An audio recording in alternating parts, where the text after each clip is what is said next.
Bom dia, amados irmãos, amadas irmãs. Para mim é uma grande alegria, depois de 2 anos e pouco, estar aqui com vocês novamente. Durante todo esse tempo, o Senhor nos tem conduzido e certamente continuará conduzindo, até juntos chegarmos ao reino. Realmente, esse é o desejo de nossos corações, esse é o nosso encargo diante do Senhor. Hoje, gostaria de compartilhar com vocês 3 experiências fundamentais dos tempos finais no mover atual de Deus. São 3 experiências. É uma questão de relação entre nós, as pessoas, entre nós e Deus, e entre nós e o inimigo de Deus. As atitudes que devemos ter, a visão que necessitamos, porque isso irá guiar nossa vida. Debaixo de uma visão celestial, debaixo do governo dos céus. Primeiramente, a nossa visão em relação às pessoas do mundo. Porque nós vivemos hoje nesse mundo, no meio de tantas pessoas. E eu vou tomar como base Ezequiel 37, é uma porção bastante conhecida, mas gostaria de aplicar esses princípios de Ezequiel 37 dentro daquilo que Deus tem falado conosco, dentro daquilo que Deus tem mostrado a nós. Então, Ezequiel 37, versículo 1. Veio sobre mim a mão do Senhor, e Ele me levou pelo Espírito do Senhor e me deixou no meio de um vale que estava cheio de ossos. Versículo 2. E me fez andar ao redor deles. Eram muito numerosos na superfície do vale e estavam sequíssimos. Então me perguntou: filho do homem, acaso poderão reviver estes ossos? Respondi: Senhor Deus, tu o sabes. Aqui nós temos uma experiência muito especial. É uma experiência de quem está no Espírito. É uma experiência de quem a mão do Senhor leva. No Espírito do Senhor. Isso quer dizer, é uma visão espiritual. Mas essa visão espiritual só pode ser vista no Espírito. E quando o Senhor conduz para ver. E aqui diz, me deixou no meio de um vale que estava cheio de ossos. E me fez andar ao redor deles. Eram muito numerosos na superfície do vale e estavam sequíssimos. Amados irmãos, amadas irmãs, essa é a maneira de quem está no Espírito ver o mundo. Cheio de pessoas mortas. Mas essa é uma percepção espiritual. Essa é uma visão que só o Senhor pode dar. Nós andamos no mundo no meio de tantas pessoas,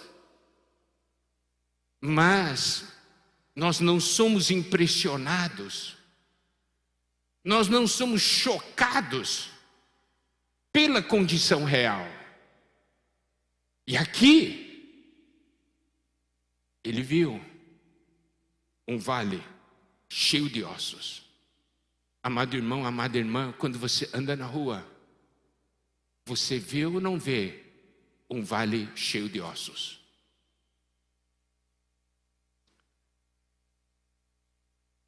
E aqui diz, me fiz andar ao redor deles. O Senhor está dizendo, anda, olha bem, olha bem. Não olhe só de relance, anda ao redor deles. Olha bem. E aqui diz, eram muito numerosos na superfície do vale e estavam sequíssimos. Isto é, morto, mortíssimo. Entendeu?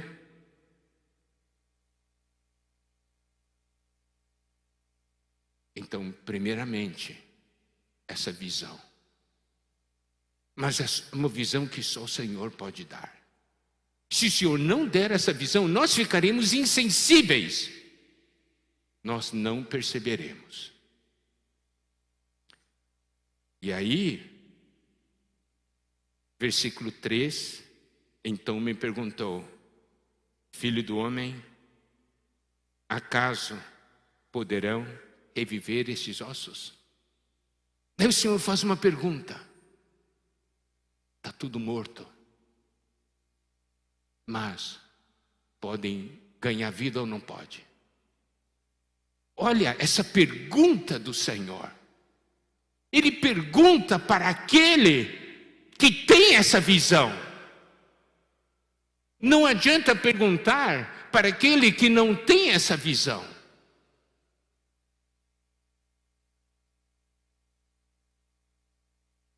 Acaso poderão reviver esses ossos?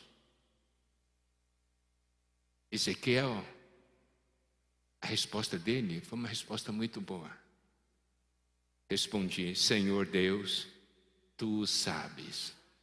Deus, só você sabe, porque quando eu olho para esses ossos, eu não sei o que fazer. Eu não sei o que fazer. Eu não sei o que pode acontecer porque sou impotente diante do que eu estou vendo. Senhor, Deus, tu o sabes. Então, esse aqui é o início da experiência. Quando o Senhor faz a pergunta, filho do homem, acaso poderão reviver estes ossos? É porque ele queria uma reação de Ezequiel diante de tudo que estava vendo. Ele tinha que conversar com Ezequiel. Ele então fala para aquele que tem essa visão. Poderão reviver esses ossos? Anda por Ribeirão Preto.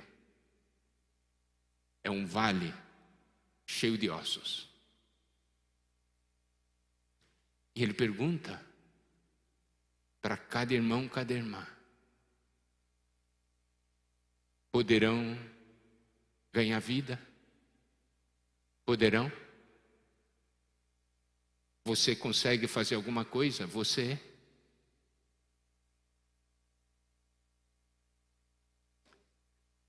Senhor Deus, tu o sabes.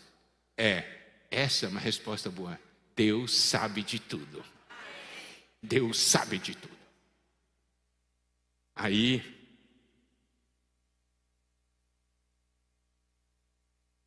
olha só, essa resposta a Ezequiel mostrava uma coisa. Quando eu olho para esses ossos, eu não tenho esperança. Senhor, quando eu olho para você, amado Senhor, eu tenho esperança. Eu sei que você pode fazer. Aí o versículo 4. Daí Deus diz para ele, porque ele respondeu o Senhor. Porque ele teve comunhão com o Senhor, frente ao que viu. Daí, versículo 4 diz assim, disse-me ele, profetiza esses ossos e dize-lhes: ossos secos, ouvi a palavra do Senhor. É a coisa mais louca isso aí. Você vai falar para osso, e osso seco, sequíssimo. Não é uma loucura? Não é uma loucura? Nós olhamos assim, isso é osso, não adianta. Não adianta falar. É osso seco, sequíssimo.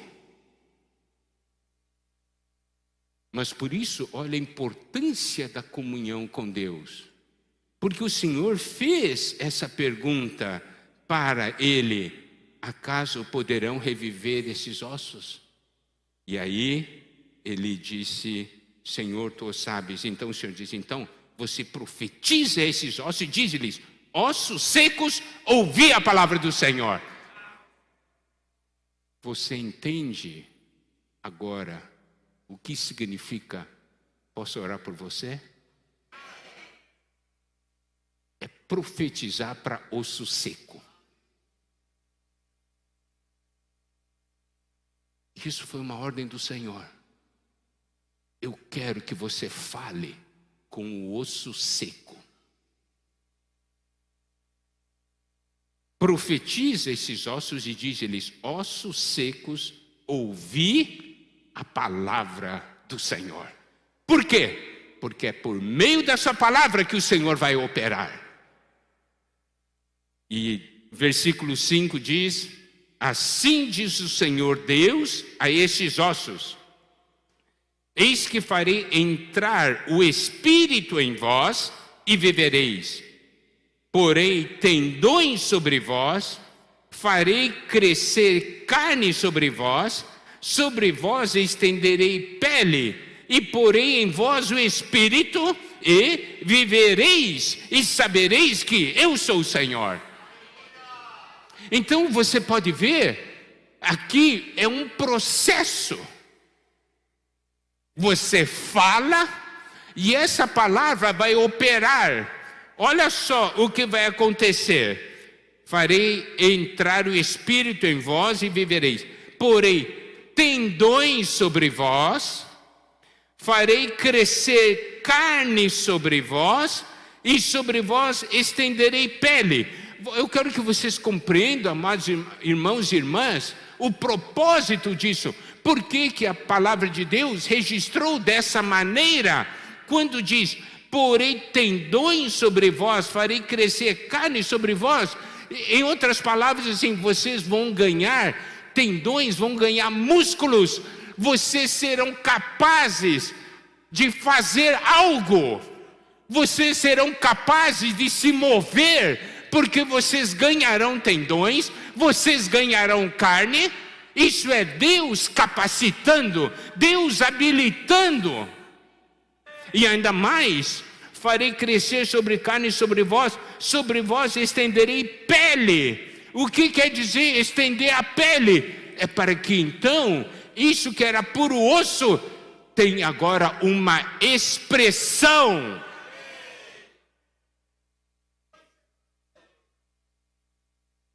E aí diz: porei em vós o Espírito e vivereis. Então, nós pregamos a palavra, continuamos falando, e as coisas vão acontecendo nesses ossos. Não é verdade? Vai ganhando tendão, vai ganhando carne, vai ganhando pele. Daí já não é aquela coisa horrorosa. Cada dia tem mais e mais expressão. Mas preste atenção. Deus pode fazer? Pode.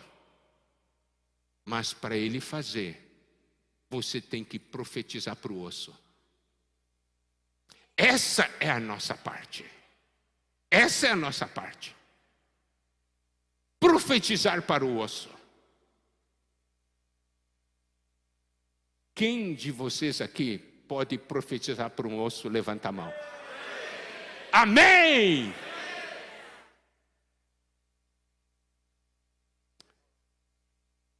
Ó, ainda mais, eu quero que vocês ainda percebam nessa porção que o Senhor diz assim, né? Farei entrar o Espírito em vós e vivereis. Tá certo? Então você pode ver, ganha expressão e ganha vida. E é capaz de se mover, né? Agora, vamos adiante. Vamos no versículo 7. Então profetizei, segundo me fora ordenado. Enquanto eu profetizava, houve um ruído, um barulho de ossos que batiam contra ossos e se ajuntavam, cada osso ao seu osso. Então você vê, você profetiza e as coisas começam a acontecer. Primeira coisa que acontece são os ossos, um osso bater contra o outro. Dá um barulhão. É isso aí. Você traz uma pessoa, coloca junto com os irmãos e dá muito barulho, dá muita briga, não é assim? É isso aí, mas começa assim. Começa assim, faz parte do processo. Ó, batiam contra ossos, mas olha só. Mas o que é importante, batia, aquele barulhão de osso, batendo contra osso, mas preste atenção, se ajuntavam cada osso ao seu osso. Dá barulhão, mas vai encaixando. Aleluia! Esse é o processo de edificação. Nós vimos ontem isso aí. Durante o tempo de edificação dá barulho? Dá. É osso contra osso, mas vai se ajuntando cada osso ao seu osso. Versículo 8 diz, olhei, e eis que havia tendões sobre eles, e cresceram as carnes, e se estendeu a pele sobre eles, mas não havia neles o Espírito. Então, esse é um aspecto que vem pela palavra de Deus, pelo poder do Evangelho, correto? Então, o que acontece? Vai ganhando tendões, vai ganhando carne, vai ganhando pele, e vai surgindo uma expressão, mas ainda estava faltando o Espírito.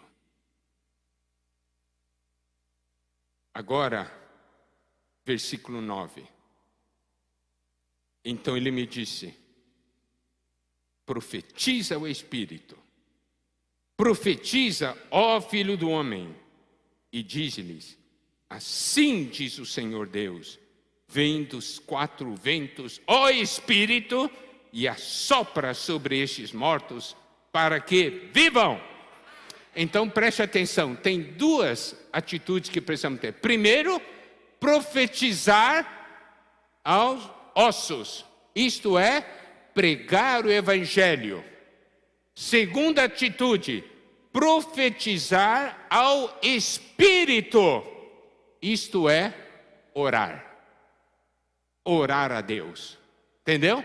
Olha só, aqui é Ezequiel falando por Espírito. Assim diz o Senhor Deus, vem dos quatro ventos, ó Espírito, e assopra sobre estes mortos, para que vivam. Então aqui, duas coisas que caminham juntas. Você fala para os ossos, mas você também tem que falar para o Espírito. Eu falo para o osso, mas eu falo para o Espírito, da vida.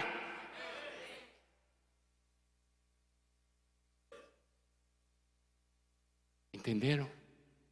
Eu não posso somente falar o Espírito da vida.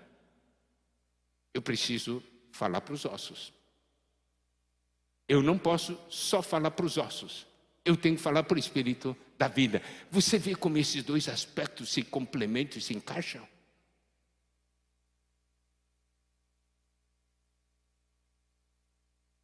ventos, 4 ventos, ó Espírito, e assopra sobre estes mortos para que vivam.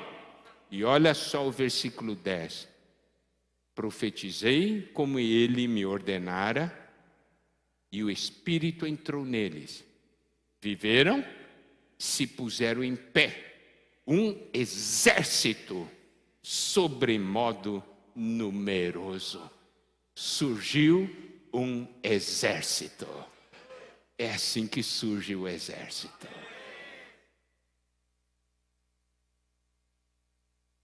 Esses ossos se tornaram seres vivos, certo?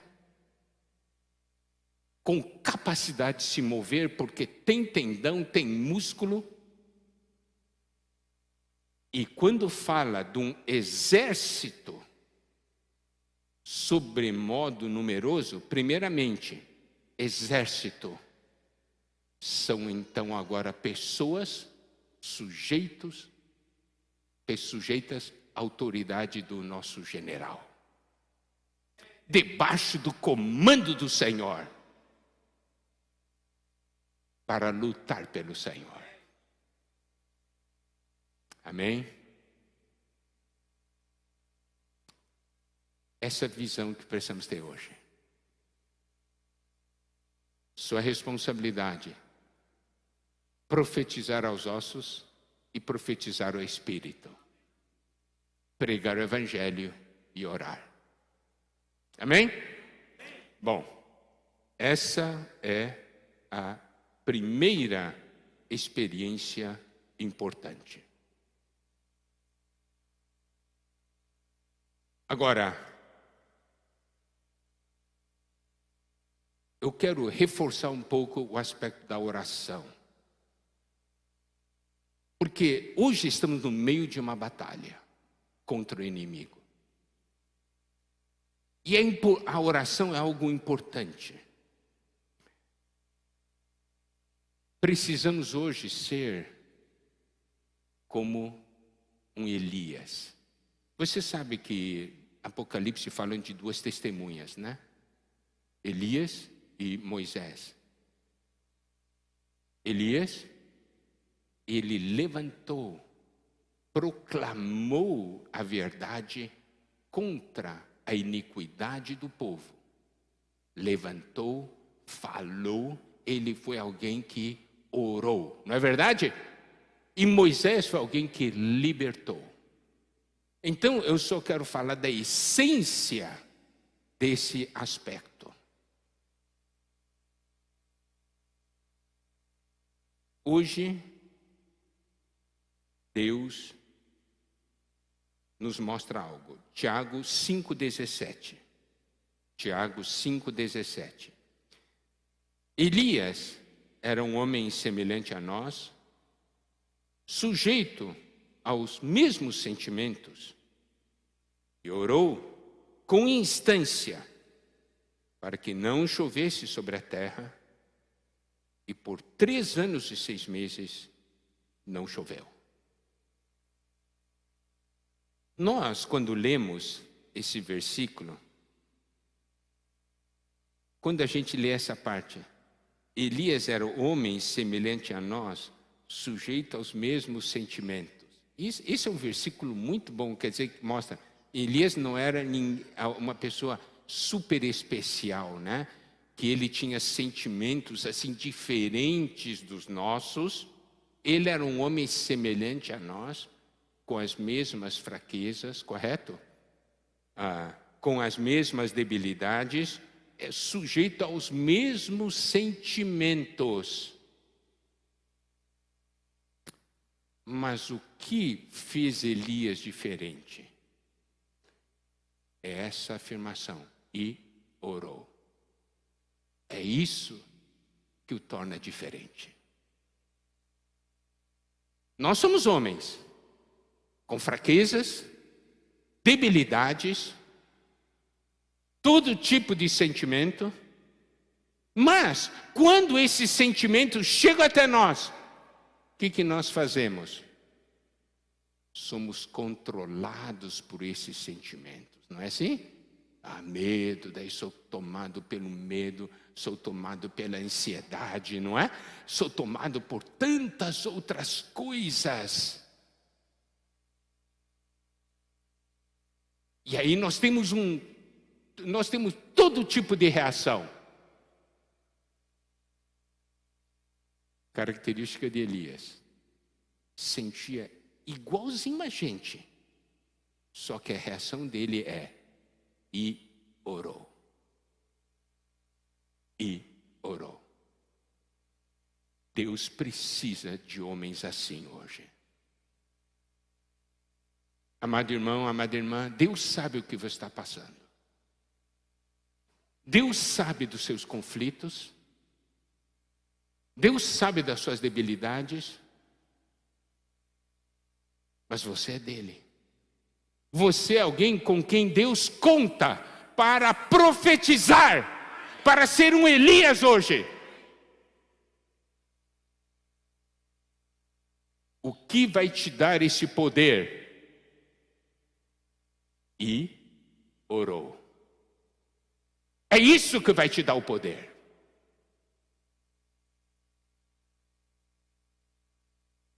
Você sabe, em 2 Reis, capítulo 2, versículo 9, diz o seguinte: havendo eles passado, Elias disse a Eliseu: pede-me o que queres que eu te faça, antes que seja tomado de ti. Disse Eliseu: peço-te que me toque por herança, porção dobrada do teu espírito. Muitas vezes, quando nós lemos esse versículo, nós pensamos, isso aqui vem de uma maneira muito espontânea, né? Muito natural, chega a nós em, quando ele pediu porção dobrada do teu espírito, nós pensamos, né? Aquele espírito de poder, não é assim? Uau, ele tinha poder, ele mandava descer fogo do céu, eu quero a porção dobrada, é isso aí! Não é assim? Esse é o conceito que vem a nós, né? A coragem que ele tinha, né? E fechar os céus. Eu quero esse poder aqui. Eu quero esse poder. Eu quero a porção dobrada desse poder. Isso é o nosso conceito natural. Você sabe, quando Eliseu pediu para Elias, quando diz eu quero porção dobrada do teu espírito, o que na verdade isso quer dizer?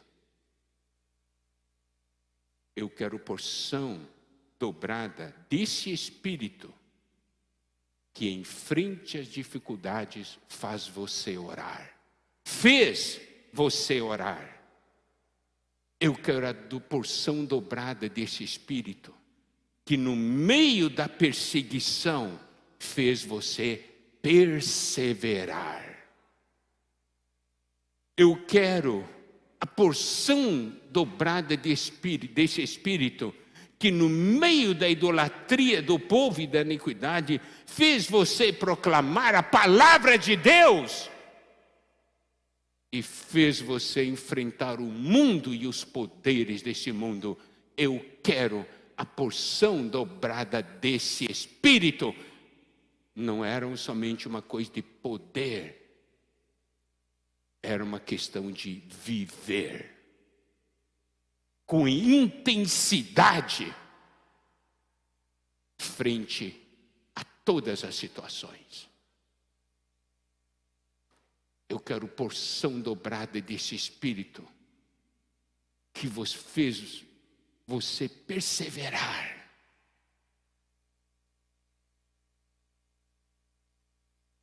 Aguentar o sofrimento.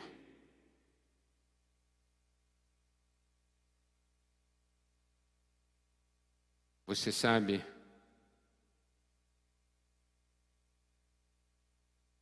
a experiência de Eliseu, em 2 Reis, capítulo 2, versículos 12 a 14, diz o seguinte: e vendo Eliseu, clamou: meu pai, carros de Israel e seus cavaleiros, e nunca mais o viu. E tomando as suas vestes, rasgou-as em duas partes. Então levantou o manto que Elias lhe deixara cair e voltando-se, pôs-se à borda do Jordão. Tomou o manto que Elias lhe deixara cair, feriu as águas e disse: onde está o Senhor, Deus de Elias? Quando ele feriu as águas, elas se dividiram para um e outro lado, e Eliseu passou. Aqui existe uma pergunta que é de grande impacto. Onde está o Senhor, Deus de Elias? Eu quero fazer essa pergunta. Deus de Elias morreu? Deus de Elias não age mais? Deus de Elias perdeu o poder?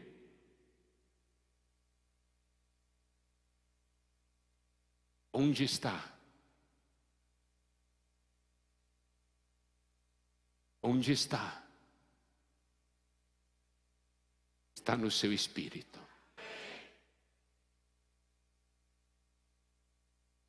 Quando você percebe isso, você tem coragem de enfrentar tudo que tem pela frente.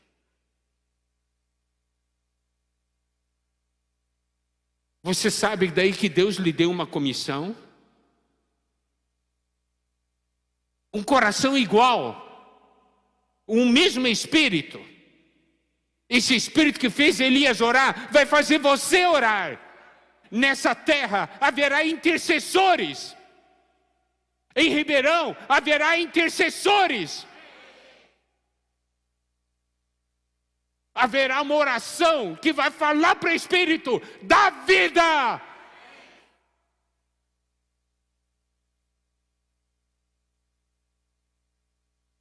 Há pessoas que falarão, que profetizarão para os ossos.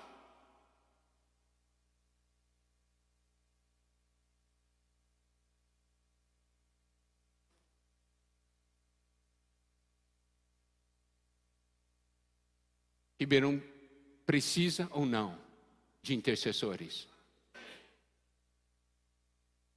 Precisa ou não de pessoas que profetizem, seja os ossos ou seja o espírito?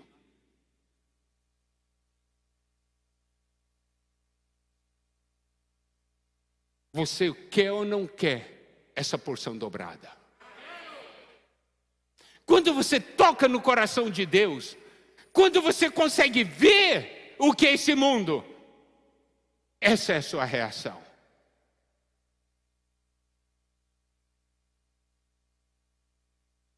E eu vou dizer, quando nós tocamos no coração de Deus, nossa vida muda, a vida da igreja muda.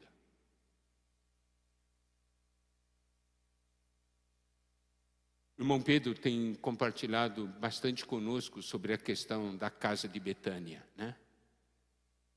Mateus 26, versículos 6 a 13.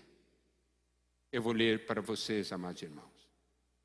Ora, estando Jesus em Betânia, em casa de Simão leproso, aproximou-se dele uma mulher trazendo um vaso de alabastro cheio de precioso bálsamo, que ele derramou sobre a cabeça, estando ele à mesa. Vendo isto, indignaram-se os discípulos e disseram: para que esse desperdício? Pois este perfume podia ser vendido por muito dinheiro e dar-se aos pobres. Mas Jesus, sabendo disto, disse-lhes: por que molestais esta mulher? Ela praticou boa ação para comigo. Porque os pobres sempre os tendes convosco, mas a mim nem sempre me tendes. Pois derramando esse perfume sobre o meu corpo, ela o fez para o meu sepultamento. Em verdade vos digo, onde for pregado em todo o mundo este evangelho, será também contado o que ela fez para a memória sua. Agora, Evangelho de João, capítulo 12, versículos 1 a 3. Evangelho de João, capítulo 12, versículos 1 a 3. 6 dias antes da Páscoa, foi Jesus para Betânia, onde estava Lázaro, a quem ele ressuscitara dentre os mortos. Deram-lhe, pois, ali uma ceia. Marta servia, sendo Lázaro um dos que estavam com ele à mesa. Então Maria, tomando uma libra de bálsamo de nardo puro, muito precioso, ungiu os pés de Jesus, os enxugou com seus cabelos e encheu-se toda a casa com perfume de bálsamo. Amados irmãos, amadas irmãs, gostaria de que todos percebessem o que essa casa em Betânia significava para o Senhor. Quando o Senhor estava nessa terra, sofreu tanta oposição, tanta rejeição, tanta indiferença.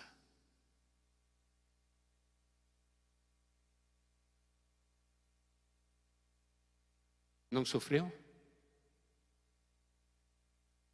Mas havia um lugar onde ele era amado. Havia um lugar, havia uma casa que lhe dava alegria. Deus hoje, ao olhar para esse mundo, vê a iniquidade se multiplicar, vê o homem dominado pela iniquidade rejeitá-lo, vê os homens falando contra ele, vê os homens pisando na palavra de Deus, vê os homens ridicularizando a ele e ao seu povo. Eu quero fazer uma pergunta. Deus, quando olha para essa situação, ele fica triste? Fica ou não? Fica. Mas eu quero também fazer uma outra pergunta. Existe ou não algum lugar aqui em Ribeirão Preto que o Senhor, olhando, fica alegre? Existe ou não? Existe? Existe? Onde é? Aqui. Um lugar que o Senhor sente, aqueles me amam.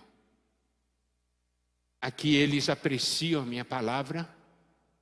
Aqui eles dão valor a mim. E aqui tem gratidão. Tem amor.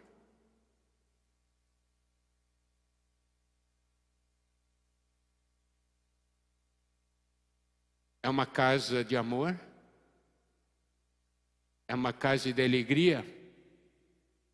Não é a edificação, o prédio que vai dar alegria para o Senhor. É você. Quem vai fazer surgir uma casa de Betânia aqui em Ribeirão? Quem? Levanta a mão, eu quero saber.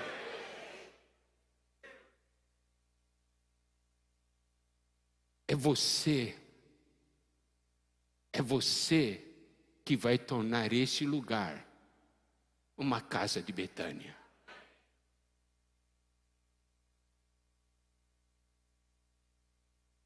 Por que você ama o Senhor? Porque eu era um leproso, afastado das coisas de Deus, longe da comunidade de Deus, mas Ele me curou. E me trouxe para sua casa e me fez parte de sua família. Por isso no meu coração eu tenho gratidão. Nessa manhã o Senhor, ao olhar o seu coração, Ele consegue ver gratidão? Ele consegue ver amor? Ou tem indiferença?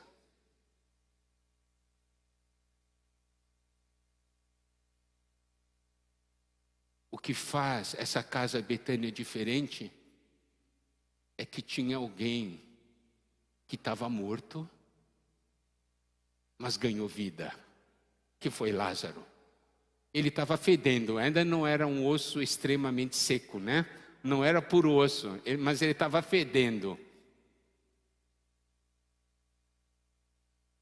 Imagina a gratidão no coração. Nós temos ali uma Marta que servia. Ela servia com amor ou não? Ou servia chateado? Jesus, outra vez, meu, não tem para onde ir, tem que aparecer aqui em casa. Eu vou ter que cozinhar para ele. Ih, que coisa! Quando é que ele vai se dar conta? É assim? É assim que você serve? Ou você serve com o coração cheio de gratidão e amor? Cheio de gratidão. Senhor, você deu vida, ressuscitou meu irmão.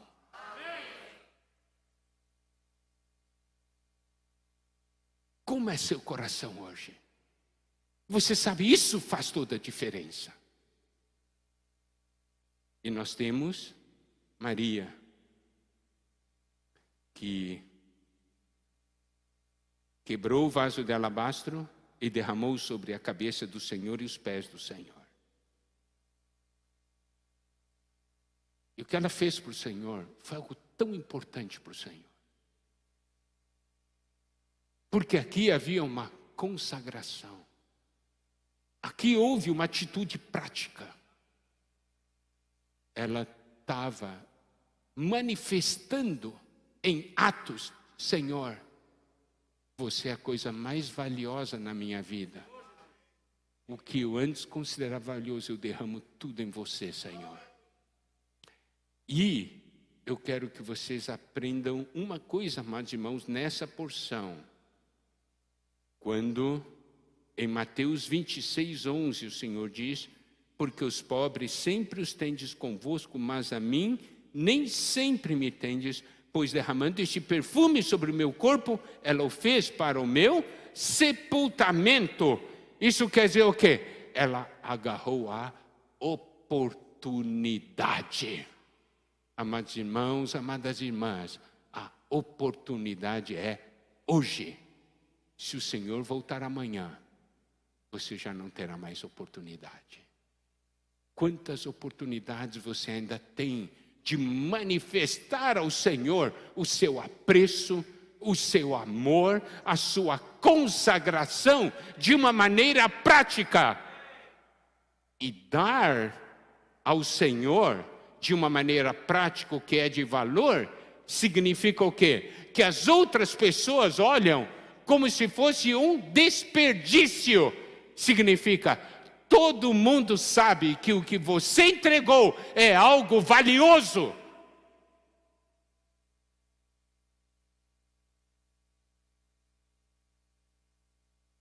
É você que vai fazer surgir Betânia em Ribeirão Preto. Se você tiver essa visão, você vai ter uma atitude diferente na reunião, vai ter uma atitude diferente no serviço. E eu vou dizer uma coisa: a vida da igreja aqui em Ribeirão será uma coisa fantástica. Não é? Vai ou não vai mudar?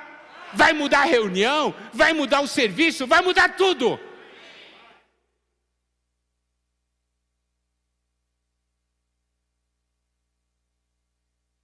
Mas para chegar a essa consagração, olhando na vida de Maria, nós vemos 3 passos. E esses 3 passos são importantes. Primeiramente, Lucas 10:39. Lucas 10:39 diz: tinha ela uma irmã chamada Maria, e esta quedava-se assentada aos pés do Senhor, a ouvir-lhes os ensinamentos. Primeira experiência, para que haja essa consagração, primeira experiência é sentar-se aos pés do Senhor e permitir que o Senhor se derrame sobre nós. Essa é a primeira experiência. Sem essa experiência, não tenha outra experiência de consagração no final. É porque sentado aos pés do Senhor, permitindo que o Senhor se derrame, nós passamos a conhecer o Senhor e ver quem o Senhor é. Segunda experiência em João 11:32. João 11:32. Quando Maria chegou ao lugar onde estava Jesus, ao vê-lo, lançou-se-lhe aos pés, dizendo: Senhor, se estiver aqui, meu irmão não teria morrido. Então nós vemos essa segunda experiência. Ele tem uma ligação com a primeira e depois tem uma ligação com a terceira. Essa segunda experiência, o que é? É o seguinte: chegou um momento na vida dela que ela estava precisando demais do Senhor para salvar o seu irmão. E o Senhor apareceu? Não. O Senhor não apareceu. A primeira experiência, ela estava sentada aos pés de Jesus. A segunda experiência, ela lançou-se aos pés de Jesus. Isso quer dizer o quê? Ela estava numa posição de desespero. O Senhor não tinha aparecido. Ela lançou-se aos pés de Jesus e disse: Senhor. Isso é importante. Senhor, você não veio, mas você continua meu Senhor. Mas eu abro o meu coração e lanço o meu clamor, o meu desespero, eu lanço na sua presença. Os irmãos compreendem? Quem se assenta aos pés do Senhor, também se lança aos pés do Senhor, em desespero, em oração, em clamor. E aí nós sabemos que o Senhor fez Lázaro ressuscitar. Imagina a gratidão dela. Se você comparar a gratidão dela depois da ressurreição de Lázaro com a gratidão dela pelo fato do Senhor um dia ter entrado na casa dela e ela ter ouvido o Senhor, eu quero perguntar, a gratidão, qual é a gratidão maior? Na primeira experiência ou na segunda? É na segunda. Você está vendo? Então, a terceira experiência é João 12:3. Então Maria, tomando uma libra de bálsamo de nardo puro, muito precioso, ungiu os pés de Jesus e os enxugou com seus cabelos, e encheu-se toda a casa com perfume do bálsamo. 3 porções ligadas aos pés de Jesus. Primeira porção, sentou-se aos pés do Senhor. Segunda porção, lançou-se aos pés do Senhor. Terceira porção, ungiu os pés do Senhor. Só quem senta aos pés do Senhor e se lança aos pés do Senhor é capaz de ungir o Senhor, os pés do Senhor.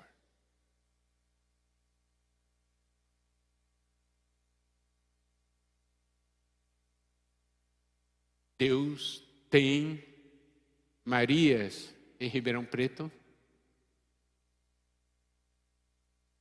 Depende de você. Que você possa dizer: Senhor, eu sou a Maria de hoje. Eu consagro tudo a você, Senhor. Então, olha só, primeira experiência quanto à maneira de ver o mundo, as pessoas do mundo. Segunda experiência com o Senhor. Agora nós vamos concluir com a terceira experiência. Efésios 6, versículos 10 a 18. É quanto ao inimigo do Senhor agora.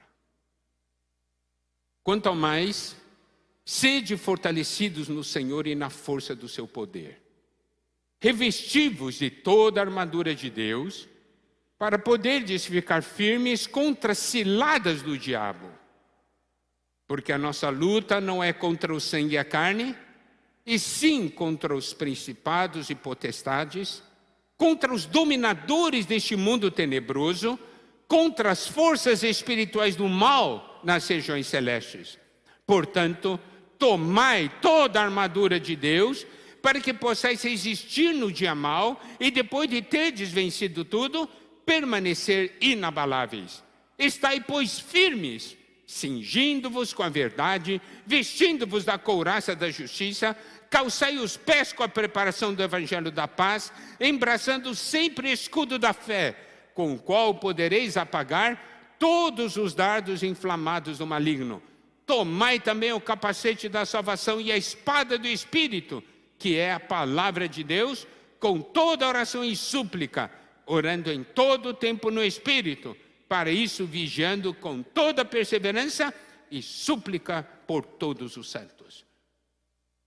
Por que essa porção é importante? Porque hoje nós entramos no território do inimigo, estamos lutando contra o inimigo, mas há uma grande falha em nós. Nós estamos usando a armadura de Deus? Muitas vezes é o ímpeto, eu vou lutar contra o inimigo. Onde está a armadura? Eu quero fazer uma pergunta para os irmãos. Principalmente nesse último meio ano, você tem ou não tem sentido que os ataques do inimigo contra você aumentaram? Tem ou não tem? Quem sente isso, levanta a mão. Esse é o fato.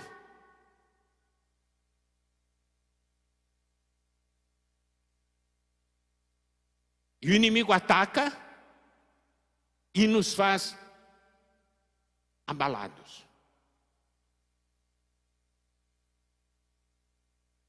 O inimigo ataca e nós perdemos o alvo.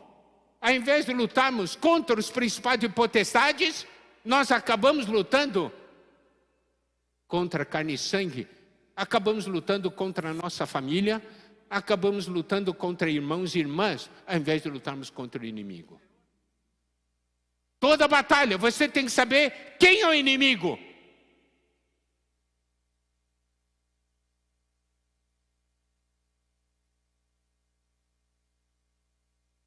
E aqui, na questão da armadura, não é algo opcional. Usa se você quiser. Não é.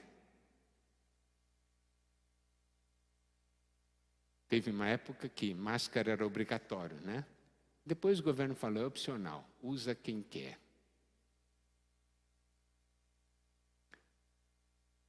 Aqui, o Senhor diz assim, revesti-vos.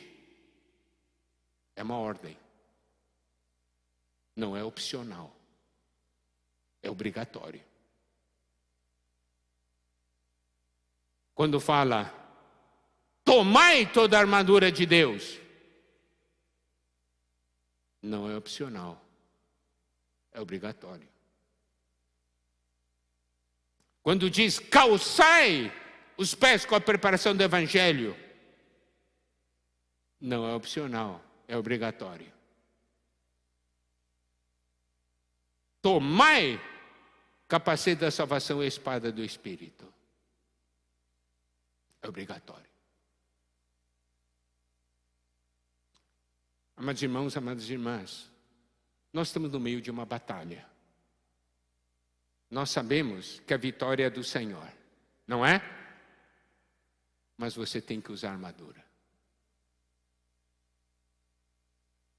Tem que prestar atenção a essa porção.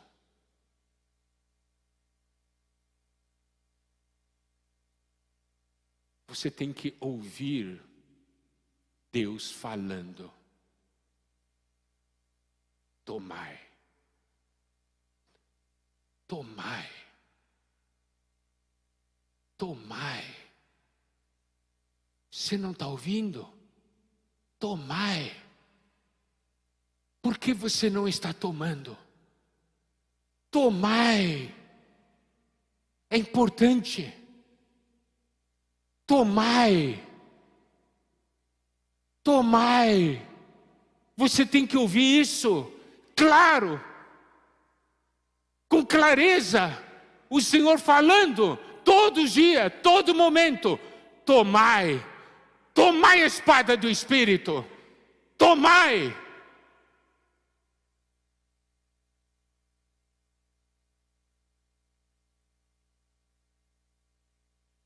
E como se toma? Versículo 18. Com toda oração e súplica. Orando.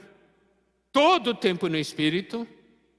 E para isto vigiando com toda perseverança e súplica por todos os santos. Eu quero que vocês prestem atenção a esse versículo. Eu vou enfatizar aqui, tá? Como que se reveste, como que se toma, como que se calça. Preste atenção. Toda oração e súplica. Aqui temos a palavra toda.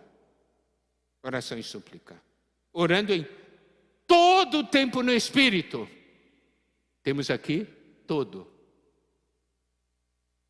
E para isso vigiando com toda a perseverança. Toda, não é um pouco, é toda.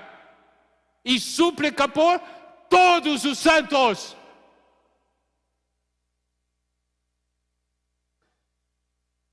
Essa armadura é coletiva. Você é importante para proteger o seu irmão. Não pense assim, eu sou forte. Ok, eu não vou tomar, eu sou forte. Seu irmão pode cair por sua causa. Você ama seu irmão? Ama? Então toma. Tem que ouvir essa voz que vem dos céus. Tomai. Tomai. Diga comigo. Tomai. Tomai. Tomai. Tomai. Tomai. Amém?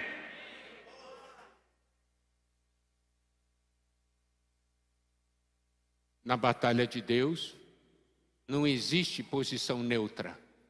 Ou é a favor ou é contra. Amém? Por isso estamos nessa batalha.